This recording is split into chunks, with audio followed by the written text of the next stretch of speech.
Starting with the build and design, it has a 5.5-inch display. That means it is a big device thanks to those bezels and front facing speakers. So for most people, one hand use is not going to be possible. But even after that, the phone is very lightweight, just under 150 grams. The whole device is made up of plastic and there is chrome ring to the side. The back has a matte look to it. It is a soft touch plastic. Honestly, I like the design. It's very sleek and simple. My only complaint is the back is very slippery and it also attracts fingerprints very easily. The back panel is removable and inside there are two SIM card slot and a memory card slot to expand that 16 GB of internal memory up to 128 GB. But unlike the K3 Note, the battery is not removable anymore. Now let's talk about the display and the speakers, because in my opinion the game is strong here. All thanks to Dolby Atmos equipped dual front facing speakers, which goes very well with that 5.5-inch 1080p display. Display has a slight warm tone to it. Contrast and saturation is decent enough. You can increase the saturation if you want. Outdoor visibility and viewing angles are good and I have no complaints about that. Now let's talk about the speakers. Actually, let's hear it.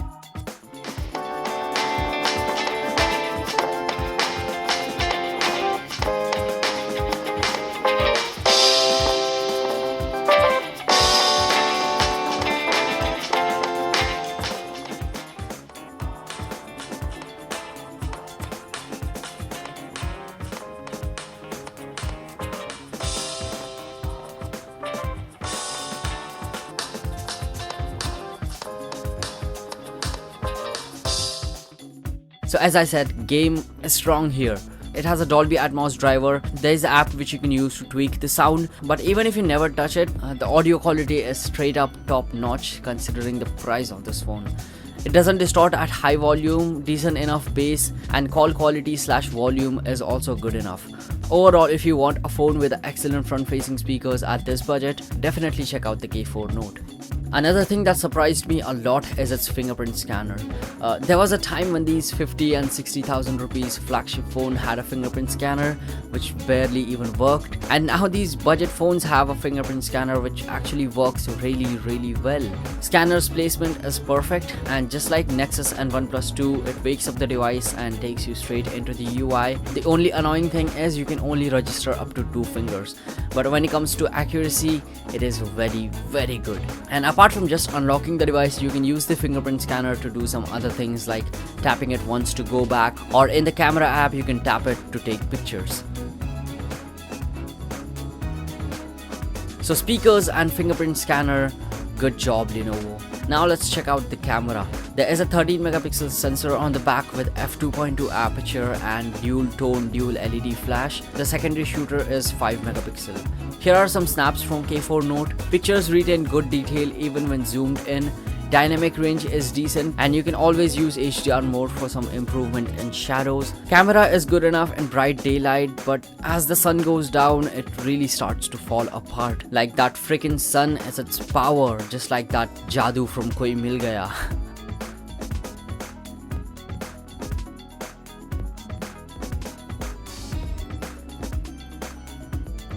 The flash module is powerful, though there are 2 different color temperature flash to give better white balance and skin tones. It is really funny that in reality it does totally opposite to that. White balance and skin tone is terrible, pathetic, and I would never recommend you to use flash, especially for group photos. Here's a picture of me and my friend. At first you might say that it's a decent pic, but wait until I show you the corrected image. Here you go. Now you get what I'm saying. Like, come on Lenovo, that jadoo thing was just a joke. I'm not an alien. The skin tone is very pale and there is no magenta shift at all. And I have taken a lot of pictures with the flash and the results were the same. When it comes to video, the maximum resolution here is 1080p. The quality is decent, nothing great. There are artifacts and over sharpening going on. There's going to be some shake in the video because there is no hardware or software stabilization at all.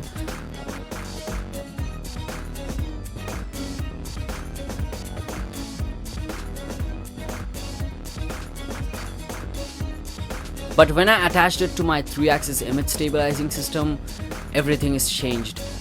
Just that stabilization makes it much more pleasing and the videos looks much better. So what I'm trying to say is it is capable of producing some good results.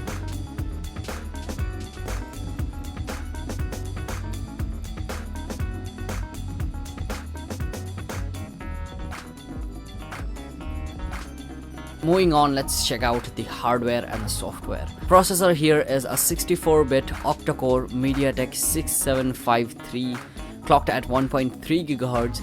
RAM is 3 GB and all the graphics are handled by Mali T720 GPU. Even though K4 Note's processor is underclocked from 1.7 GHz to 1.3 GHz, I gotta say the performance is a lot better than K3 Note.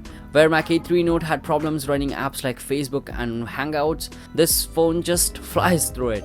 Maybe it's the optimization or maybe extra gig of RAM. So the day-to-day performance and normal apps, this phone can easily handle that.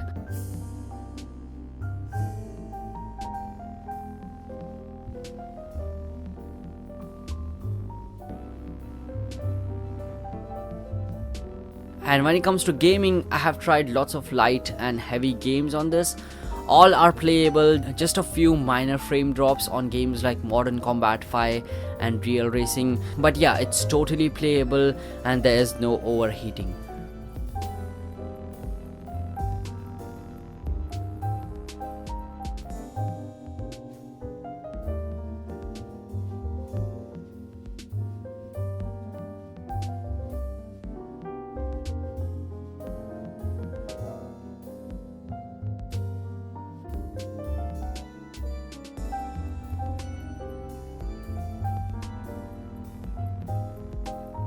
As far as software goes, it is running on Lenovo's Vibe UI on top of Android 5.1. As far as Vibe UI goes, there are some useful features, but there are lots of pre-installed bloatware here. But the good thing is it can be easily uninstalled, and from that 16 GB of internal memory, around 10 GB is available on the first boot. You can use OTG and apps can be transferred to SD card as well. And after installing some of my basic apps, the free RAM was around 1 to 1.2 GB, which was enough to run the phone smoothly. Battery life was actually pretty good. I easily got a full day of use with a screen on time of 4 to 4.5 hours. And this phone also supports charging speeds up to Quick Charge 1.0, and in our testing the phone charged from 0 to 50 in around 1 hour. So now it's conclusion time. So is the K4 Note worth it? On one hand, I see K4 Note as a very good media consumption device with those awesome front-facing speakers, good display and promising battery life, while on the other, competitors like LETV is giving much more premium build quality, better performance, but no memory card slot or no front-facing speakers. So the choice is yours.